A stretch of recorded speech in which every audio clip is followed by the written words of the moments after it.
So what is peer-to-peer finance? It's when one person, an individual, loans to another person a sum of money at terms that they both agree on, for a period of time that they both agree on. This is a simple contract. It's been going on for thousands of years.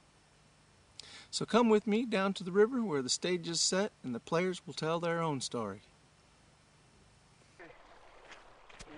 Meet Jane, a 25-year-old college-educated, hard-working marine biologist with a good FICO score, a good reputation in the community, and a long history of being responsible. She's looking for an economical, ecological, easy-to-heat, low-carbon footprint solution to her housing needs. She's interested in paying off the property she invested in on an accelerated schedule of 5 years. To accomplish this, she is wishing to purchase a yurt to live in because of all the wonderful characteristics of a yurt, including affordability. Her problem is that the $20,000 she needs for the yurt purchase is more than she can come up with at one time. She has the $4,000 for the down payment, but with the leftover student loans and her plans to accelerate the land payments, she would like to finance the yurt. She is turning to peer-to-peer finance because of the conventional banks will not consider the finance of a yurt. I just graduated last year, and then I got this cool job with the state of Alaska doing a survey where we collect and sample bugs in the stream. We then analyze and compare the baby fish to see if the nutrients they get comes from the bugs in the water or the nutrients comes from eating dead salmon carcasses left over from spawning. It's a fun job. I get a lot of fresh air and see bunches of wildlife. Tell us how your homestead is going. Problem I'm working on now is how to get financing for my yurt. You should have seen that banker. He looked at me like I was crazy or worse, stupid. I don't understand. Why would they be reluctant to loan on a yurt? In my case, a yurt makes perfect sense. They're made out of space-age materials with 15-year warranty and designed proven and safe, as old as hills. They're becoming very popular, and the nomad shelters are the pioneers of building yurts in Alaska. They have a great reputation for building bomb-proof buildings and hold to their resale value. I have a good job, good credit, and a good plan. That banker could be making good money from the interest I would pay. Why won't he loan on a yurt? And what does a yurt have to do with personal finance? And don't these yurt people all drive Subarus?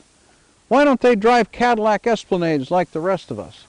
And what if I went down to the country club and set someone money to buy a yurt? I'd be the laughingstock of the whole place.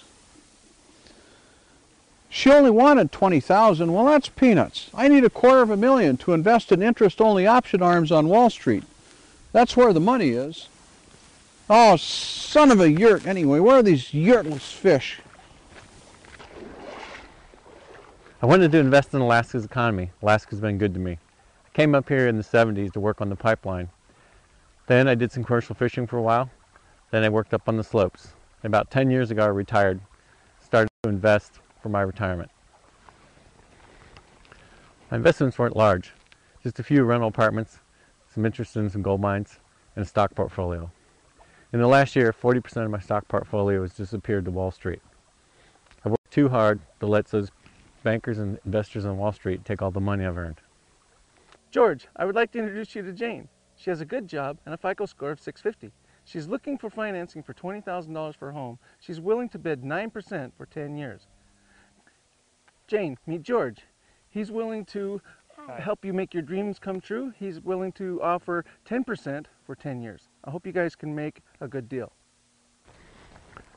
My wife and I were watching our investments on Wall Street get smaller and smaller, and we needed a change, something with better return, more consistent.